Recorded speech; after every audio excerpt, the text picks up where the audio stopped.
Hello guys, what's up? This is Shark talking. Welcome back to my channel. In today's video, we'll be talking about the two UDX banners we have right now in global.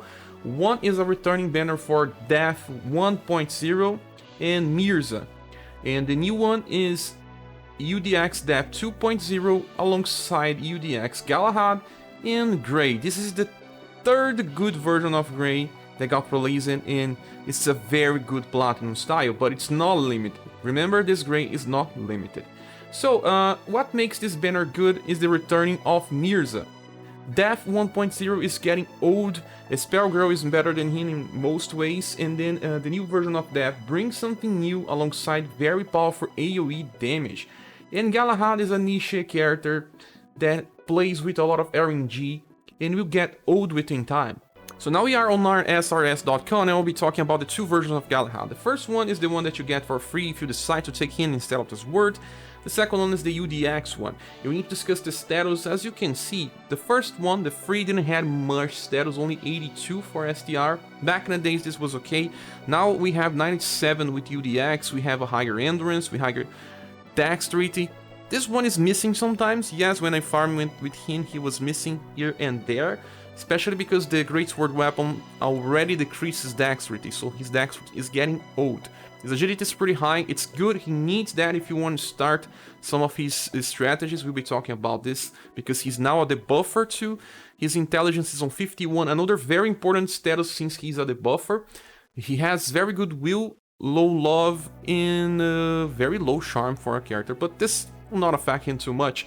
So now we will just click here to understand his bonus. He has bonus for STR 17, that's kind of the highest, and he also has bonus for agility. He would need a bonus for intelligence instead, since he's now a debuffer. Now back to the game, let's click here on trial. We have Galahad as a single target slash encode specialist that's better for a boss fight but can also be used for farming. The first skill is called Glacial Sword. This attack here is very cheap, not much strong. I feel like this is more of a filler attack at this point in the game. The second one is called the Chilly Wind. In my opinion, this is his selling point now, because it was buffed for global. It's a very interesting attack, powerful for the coast, and brings nice effect. It's B damage, only 4 BP coast. It reminds me of Massa Moon from Apollo, but it's better. It also brings agility buff, up to 15% of debuff, with 4 BP, also indirect, so you will not get countered, in Slash and Cold. That's a lot of things on a single skill.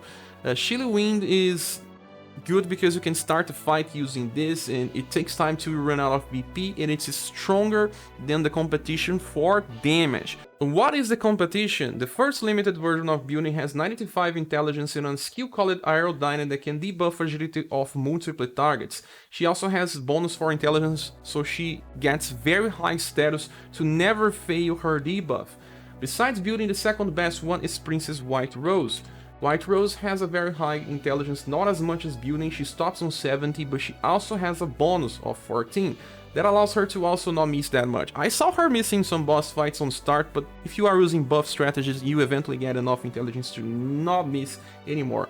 And then there's another one that's kind of recent, and that is Global Exclusive Emilia. She has 67 intelligence, but also bonus for intelligence, so her intelligence is also higher. She has a chance to debuff agility 2 times and 2 skills that also debuff agility, but she also attacks all foes with a very high cost, or she attacks a row with 6 BP. She's not perfect, she also deals with RNG, but at least she just brings a lot for starting strategies when you want to debuff agility right from the start. And that is something that also brings me back to the first debuffers that were important in global, and they were Acilus. Acilus has a very interesting attack called Mirage Step that we got with her second limited style. As you can see, it was only 41 intelligence. Now we use that attack with her summer version or her prefector version, and what this means is that we had enough intelligence back in the days to debuff with 50%.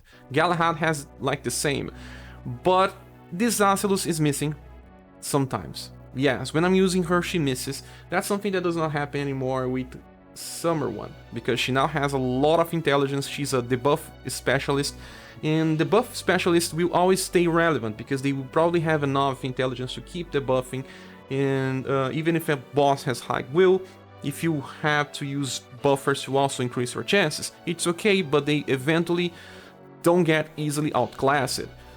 But someone with 50% intelligence will get outclassed, and that is a problem with our Galahad. That will eventually just miss and will not perform his first most important role as well as you think. So Chilly Wind is a very powerful attack, I know, but it has some problems because of low intelligence. For the future, you will probably have to bring buff strategies together with Galahad so that he always lands his debuff. And debuff is his team since the last attack, Blade of Freezing, is a nuke attack with a chance to debuff agility, this time for 20% instead of 15 when you get the skill maxed. But it brings also some problems. At least the skill can be fired up on turn 1. Blade of Freezing, it's 10 BP when you fully awaken, it's triple S power, very powerful for the coast, yes, Lashing Code again. And it brings one problem, it has delay. When you want to start a fight, you want to debuff agility as soon as possible, if you are facing a boss. So if you have delay, it means that you'll be attacking the boss after the boss already attacked. You are the last one attacking, you will not have a combo chance. And that means that you are losing the opportunity to evade or reduce a martial arts damage from your boss from turn 1. This will only affect you on turn 2, and it starts decreasing its value after that. If you use this skill in a boss fight, you also decrease your VP to 0. You will not be able to use Chilly Wind on turn 2. So if you plan on bringing Galahad to boss fights, don't use Blade of Freezing unless you save VP to use this on overdrive. That's the only moment where I think the Galahad will take more advantage of this skill in a boss fight. If you are using him on other scenarios like Final Island or farming, okay, it also brings a problem since you'll be the last one attacking, it's hard to get points with that. And if you are using this in farming in events with only one wave, it kind of makes sense, although it makes the farming slower since the enemy is always attacking you before you use the skill. But the damage is not bad, and it's something that is kind of used to, well, allow a character to use a skill on turn 1. Mirza has a lay, but Mirza's effect is very different than Galahad. As for his passives, Snow Flurry is the first one, and this is the most unique as well. This is essentially a chase skill that allow him to use Winter Storm. Remember Winter Storm, this is the third skill from his freestyle, this one here, Winter Storm. This is a very powerful attack that it's useful in his freestyle because it always triggers on turn 2. Why? Because his first attack is called Chilly Breeze, and he has 2 BP coast. Aligning with Power Charge, it means that he always have this ready for turn 2 damage, or turn 3 if you want, you can increase the BP coast. And the free version of Galahad is an AoE specialist. He never uses Freeze Spike, his supportive skill, so he's always using either Chilly Breeze or Winter Storm. So always AoE, he's a master for AoE. But what happens when you have this skill on a single target specialist? You are kinda wasting potential, unless you are using this Galahad in a boss fight where you have a main central boss alongside some minions that don't have that much HP. You will not always be using this on full potential.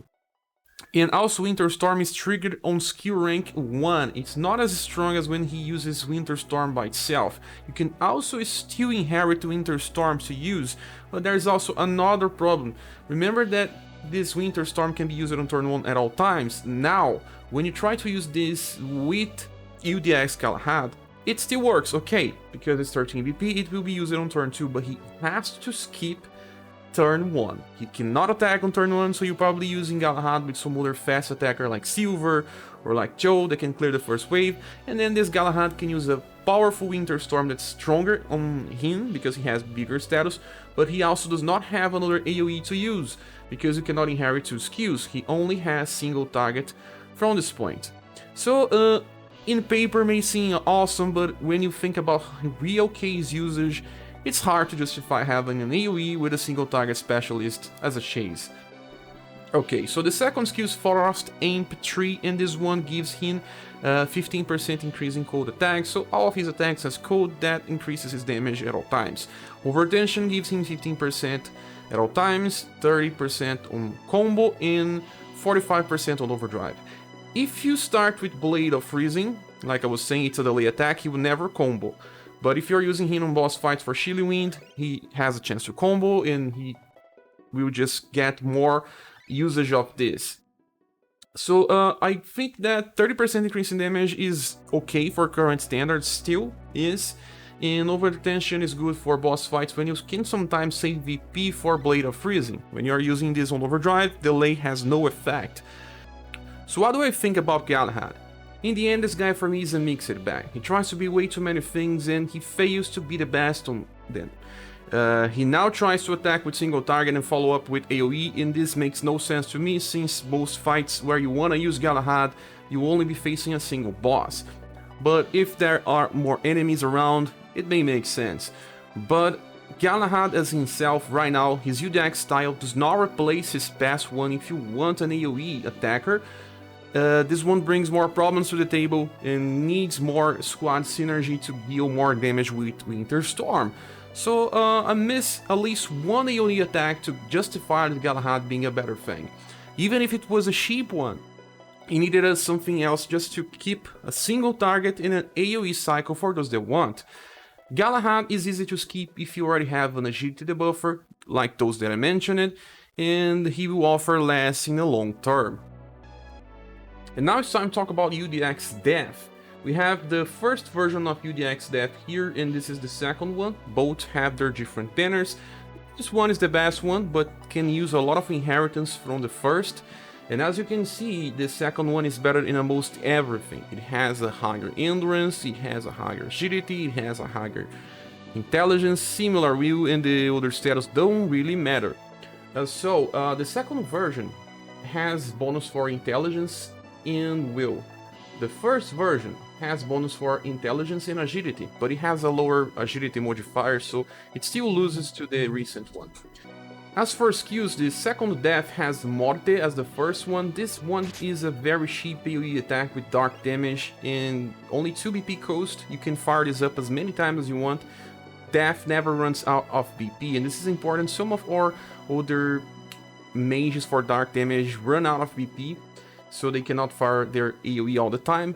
But when you compare this to Perfector, Rock Bouquet, she also has an AoE that has Lightning and Dark and 3 BP. And the second skill is Flash of Death. This attack here is strong for the coast, it's 8 BP, and it brings both Slash and Moon. The modifier is 50, so it's good enough, and you can use this on turn 1 and 3 or turn 2 and 3. But there's something new here in Global, it's also fast. So you guarantee that your Death will attack first against bosses if you have a single wave, or well, you're farming an event with only one turn clear. It makes a lot of sense to just use this skill. If you don't want to use Flash of Death, you can use his AoE potential as well.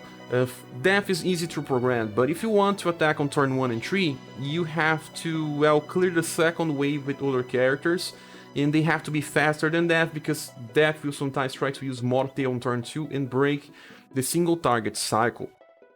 But still very cheap attack for the damage and also for being fast. It's comparable to what we have with UDX Madeline, but UDX Madeline is a physical damage dealer and doesn't have that much damage potential.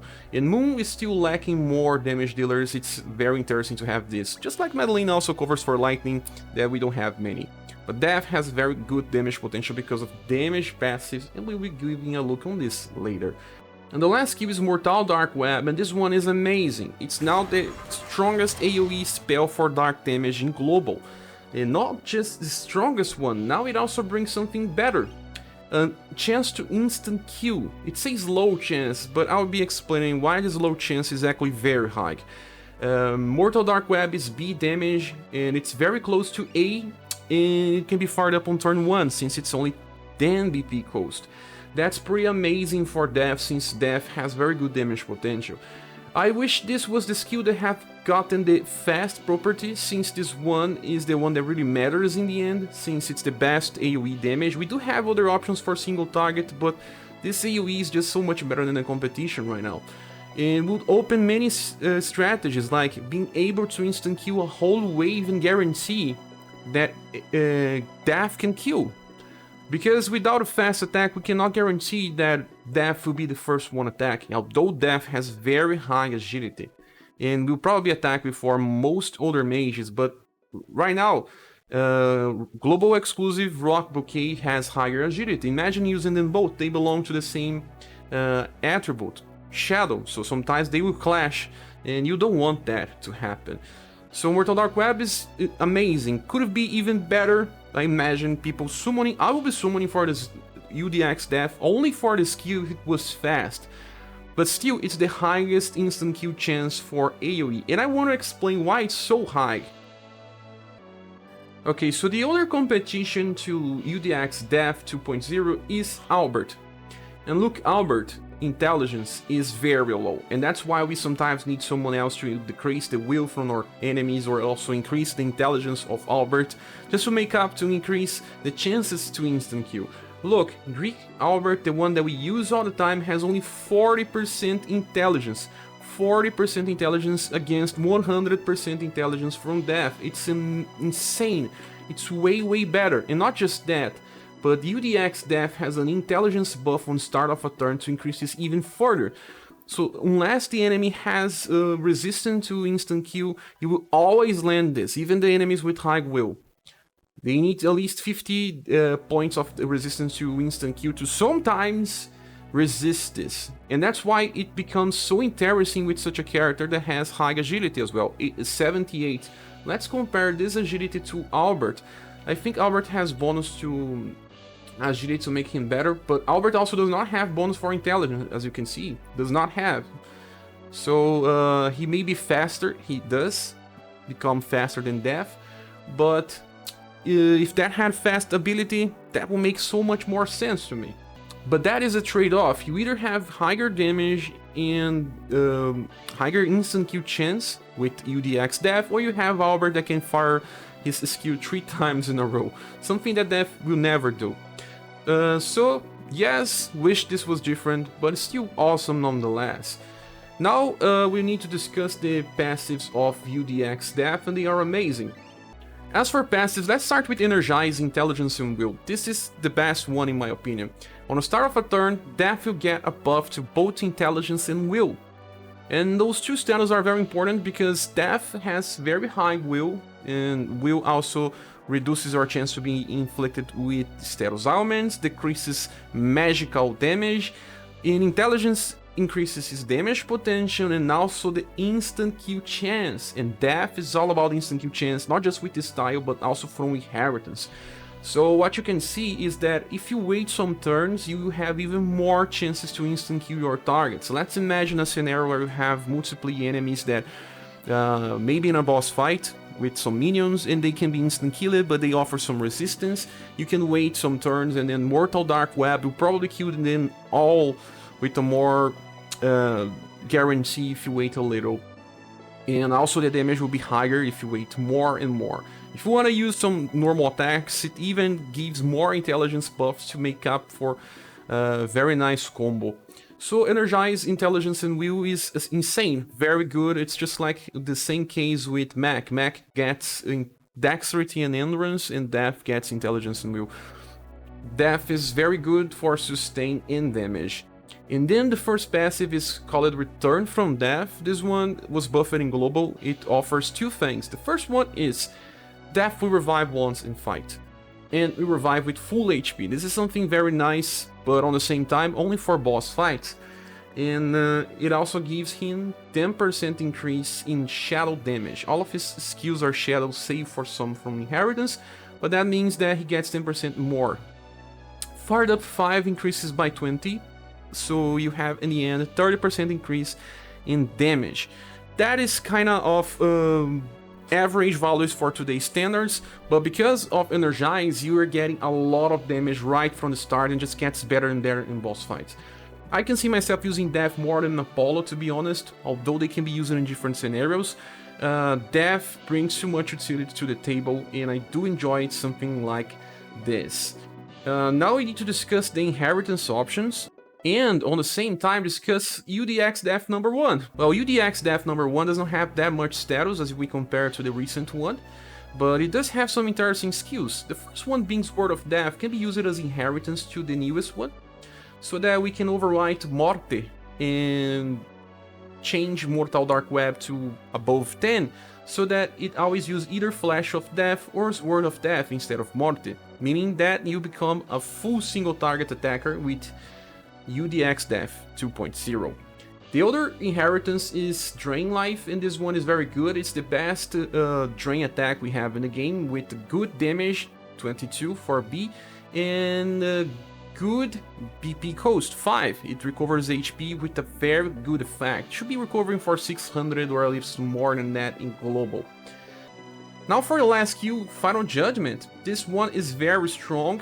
It has triple S damage, 63 modifier. Cannot be used on turn 1. This was the penalty that the developers gave to the skill, because it brings high chance to instant kill. As you saw, the AoE attack from UDX2 is small chance. There is also medium chance in the middle that you can see from Miriam and also ScherBR with Scorch. It's a very good spell. It uses 9 BP, so most people rely on that to instant kill on turn 1. But if you want even higher chance, Final Judgment will give you, but from turn 2 and beyond.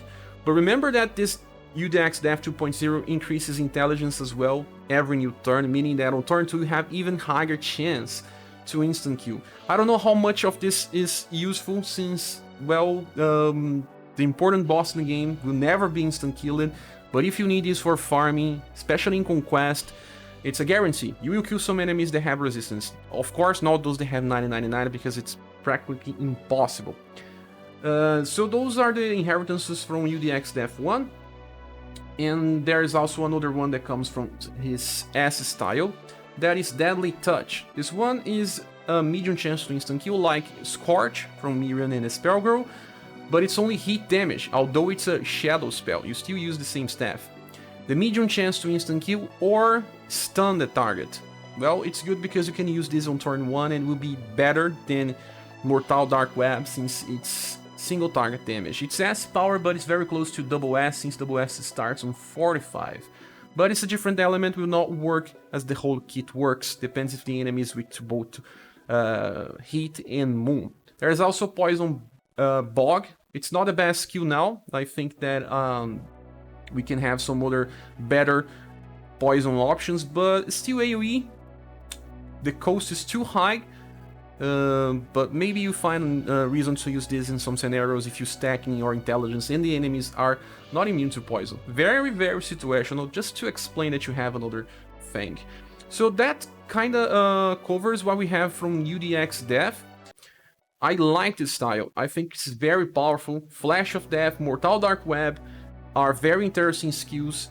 You have versatility, you have good damage, you have a character that gets stronger in boss fights, can use it for farming, for boss, for weekly content. There are many different usages for Death, and I do respect, and I wish I could summon on this banner, but in this case of having to summon on a banner with only 2 limited styles, and I don't think that Galahad offers too much, I will be skipping the banner because of that.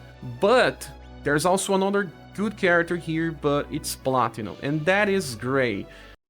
Back to our srsdb.com, we have 3 different versions of Gray that are Platinum and good. This is the first one, the second one, and the third one. All of them have different usages. The first Gray was released for turn 1 damage with a multi-hit attack that was pretty strong because of the passives. Gray gets 40% increase in damage on turn 1 and can unleash Yaksha Flash, 3 to 5 attacks with critical damage against flying enemies. It's pretty strong for itself. And then we also got Will Swing Plus, that comes from Will Swing, you have to amplify. This one is S power on turn 2. Yeah, 13 BP cost, but still very powerful. This Gray does not have the highest agility possible, but it still is very fast. You could use this to clear some waves, and with 40% increase in damage is insane. Then we got the second Gray. The second Gray is more geared towards boss fights, has bigger status for STR than Endurance, not as much for agility, but is more stable. It still has good damage from turn 2 onwards and also a chance to recover when attacking. Also got a turn 1 AoE attack that's not as strong as Will Swing Plus, but can be used on turn 1 in events where you only have 1 wave. And now we need to discuss the latest one. This gray here is now very strong and it was released before time. This banner is kind of a time travel banner, not as much as the SaGa Frontiers banner, but still. For status, it doesn't have the highest STR of them all, but it does bring something great like bonus to agility as well and higher agility, so that you can use Gray for some cyclings. Gray is not a fast attacker, so he needs high agility. As you can see, the skills here are geared toward either single target or AoE, and you can make many different builds by inheritance. Just to explain, this one is more similar to the first Gray. It has Engage 3. This one gives him a 30% increase in damage, but for on turn only. And for the 5 means that he gets 20. So it's a total of 50% increase on turn 1. That's insane. Yes, it is, but only on turn 1. So this guy is only for farming. Power Charge 2 allows him to get more skills to work in different scenarios. Right from the start, he does have Scattered Petals. As you can see, it's a triple S skill with 67 modifier, very high. The skill here comes with the Anniversary Katarina, and she can only use that on turn 2 on full potential. It's Slash and Code. It's nice to have code coming from STR in as a single target. We don't have many options when talking about nukes. Does not have delay like Galahad. In my opinion, this is better than the skill that Galahad uses. And like I said, if I want agility debuff, I'll use the second one instead of the last one. And will help you a lot on Final Island, that I can assure you. And also in farming events that has only one wave. It's just a boss fight. You can get a lot of damage out of Scattered Petals with 50% increase in damage. It's insane. Power Charge 2 also allows him to get something with his second skill. Marvelous Slash is a C power. It's not as strong as Mirage Blade Plus. Mirage Blade Plus uses 8 BP. This one uses 6. You can use this skill 3 times in a row. Depending on the formation that you are using, Gray will attack before your other characters, and you can use 3 times this skill. 3 times in 3 turn cycle means that you can attack with AoE all the time. Also, if you want, you can just ignore the first skill because it's not that good in my opinion. There is also a new cycle by inheritance. Now, you can use the Aksha Flash on turn 1 and turn 3 in some farming scenarios where someone else is killing the enemies on the second wave. That's pretty strong. Also very nice to use. Sadly, he cannot use Will Swing on turn 1 because it's still 13 BP. But on turn 2, it's bigger damage than the first version of Gray. So in my opinion, you should be leveling up this Gray here, and the second Gray, ignore the first one now, it does not need to be leveled up anymore since those older 2 are better by inheriting the skills from the first. So this version of Gray is insane for farming and also for Final Island. For turn 1 nuke, this Gray is insane. But then he goes eventually to the Platinum banner, where everyone can get for free. So you can wait and get it later. If you're summoning on this banner, you are either summoning for UDX Death or for Galahad. In my opinion, you should only summon on this banner if you value Death good enough to your squad. Now I'll show some of the AoE options for Shadow that we have for turn 1 in the game right now. We have Blooming Fireworks from Global Exclusive Rock. It's not as strong as Mortal Dark Web, but at least it gives BP to the squad. We have Butterfly Blaze from Vagrants, that is Heat and Moon, has a chance to inflict confusion. And we have Lunar Blade Plus, that you can use with Summer Final Impress or Noel.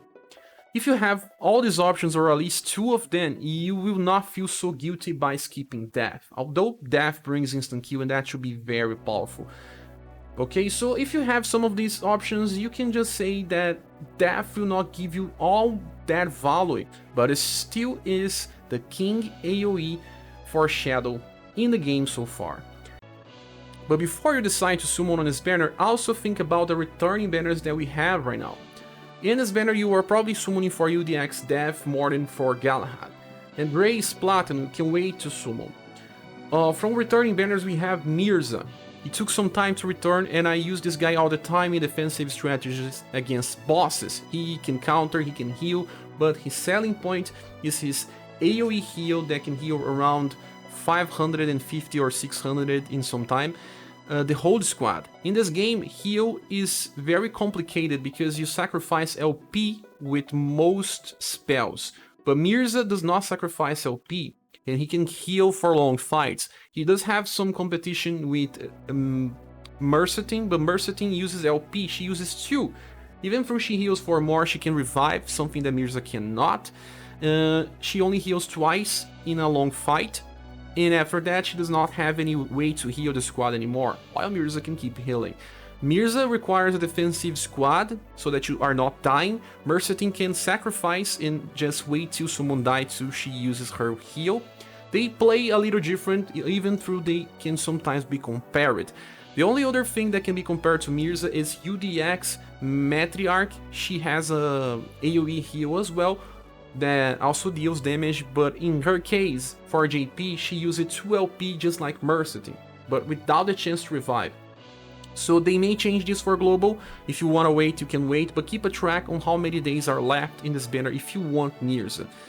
And other returning banner is still this important one here with global exclusive red. That's also a very powerful style in the game alongside Barthélemy, Blue and Hannibal. If you are a starting player, you get a lot of value of this banner since those styles are still useful somewhat. Only T260G may not be that useful, but the other 4 are. Well, I hope this video can help you decide if you should be pulling for these units or not.